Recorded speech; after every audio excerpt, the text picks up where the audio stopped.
Imagine praying every single day thinking you're clean, while your prayer is actually going nowhere, like sending a letter with no stamp. The Prophet, peace and blessings be upon him, made it clear Allah does not accept the prayer of anyone who has broken their ablution until they make it again. In this video, we're going to reveal 10 things that destroy your ablution without you even knowing. Some of them you probably do every single day. Number 4 is going to blow your mind. Stay until the end, because you might realize that your prayer today was invalid.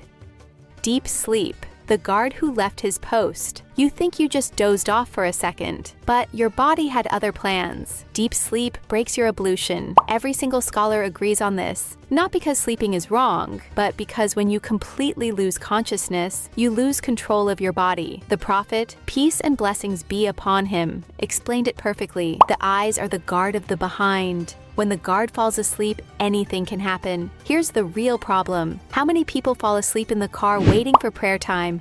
Wake up when they hear the second call to prayer and rush straight to the mosque? Those prayers were invalid. The difference is simple. If you can still hear people talking around you, you're just drowsy and your ablution is fine. If you completely checked out, you need to make ablution again. Silent gas, the invisible enemy. No sound, no smell, no problem, right? Wrong. Gas breaks your ablution no matter what, with sound or without sound, with smell or without smell. The only thing that matters is that it left your body. That's it. But the Prophet, peace and blessings be upon him, also protected Muslims from becoming obsessed with doubts. He said, don't leave your prayer until you hear a sound or find a smell. This means that simple doubt is not enough. If you're not sure, your ablution is still valid. But if you are sure, even without any physical proof, you need to go renew it. How many people in the mosque notice something but stay out of embarrassment? Being embarrassed in front of people means nothing compared to your prayer being invalid in front of Allah. Touching private parts. The detail. Nobody taught you. They taught you how to clean yourself after the bathroom. They taught you how to make ablution. But did anyone ever tell you that touching your private parts after ablution completely breaks it? The Prophet, peace and blessings be upon him, said clearly, whoever touches his private part must make ablution. This applies to men and women with the palm or with the fingers, without any fabric barrier in between. The most common mistake goes like this. A person makes ablution, then adjusts their clothes touching their private parts, then goes to pray. Ablution broken. Or they make ablution after cleaning themselves after the bathroom, then wipe themselves one more time. Ablution broken again. The Hanafi school has a different opinion, but playing it safe is always the smarter choice. Camel meat, the one. The Prophet, peace and blessings be upon him, himself ordered. This is the moment where millions of Muslims around the world say, no way. But it's right there in Sahih Muslim. Someone asked the Prophet, peace and blessings be upon him, do we make ablution after eating sheep meat? He said, if you want to, if you don't want to, it's up to you. Then they asked, what about camel meat? The Prophet, peace and blessings be upon him, answered without hesitation, yes, make ablution after camel meat. Doesn't matter if it's cooked or raw, grilled or in a stew, a little bit or a lot. Just eating it breaks your ablution. Not camel milk, not camel broth, just the meat. Only for camels, no other animal. If you live in a place where camel meat is eaten regularly, this video might just change years of prayers. Vomiting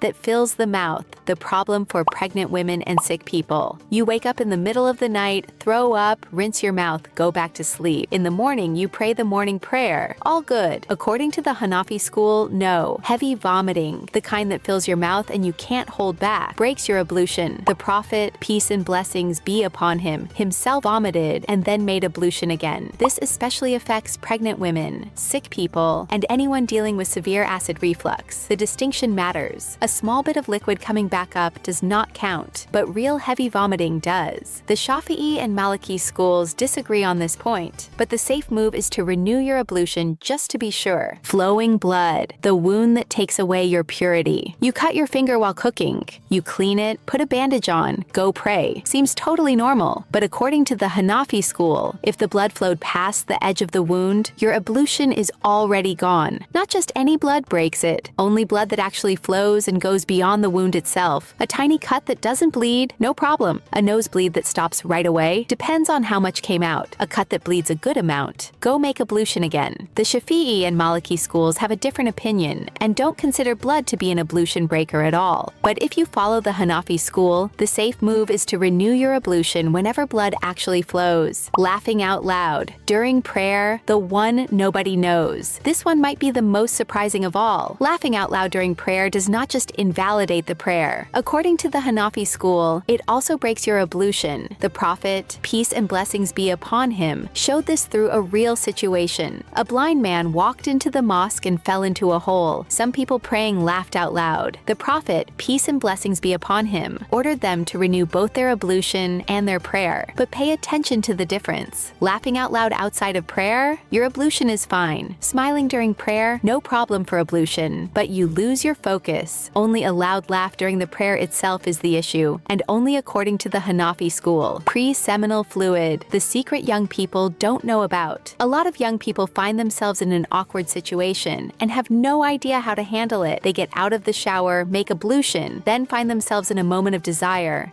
and don't know what came out or what they need to do. Pre-seminal fluid is a clear, thin fluid that comes out during desire or thinking about it, without ejaculation and without full pleasure. It is not seminal fluid. It does not require a full shower, but it does break your ablution. The difference is simple. Seminal fluid is white, thick, comes out with force and pleasure, and requires a full shower. Pre-seminal fluid is light, almost invisible, barely noticeable, and only requires ablution plus washing the area. The problem, many young people make ablution, then look at or think about something forbidden. Pre-seminal fluid comes out without them realizing it, and they go pray without ablution. Anesthesia, the modern world problem. You go to the hospital for a procedure. They put you under, you wake up. Prayer time comes. Do you need to make ablution? Yes, absolutely yes. Losing consciousness for any reason, whether it's fainting, full or partial anesthesia, being drunk or losing your mind, breaks your ablution by complete consensus of all scholars. There is zero disagreement on this. The reason is the same as deep sleep, but even more serious. When you completely lose consciousness, you lose total control of your body. Anything can come out without you knowing. This also applies to partial anesthesia that makes you lose consciousness. Anyone who wakes up from a medical procedure must make ablution before praying. Touching your wife with desire. The debate that splits the schools. Two spouses are getting ready for prayer. He makes ablution. He kisses her. He goes to pray. Is everything fine? Depends on who you ask. According to the Shafi'i school, that prayer is invalid, period. Any skin contact with a woman without a barrier breaks ablution, with or without desire. Their proof is in the Quran itself. The Maliki and Hanbali schools add the condition that desire must be present. The Hanafi school says that simple touching doesn't break ablution unless something like pre-seminal fluid comes out. Their proof is that the Prophet, peace and blessings be upon him, used to kiss his wives and then pray without renewing his ablution.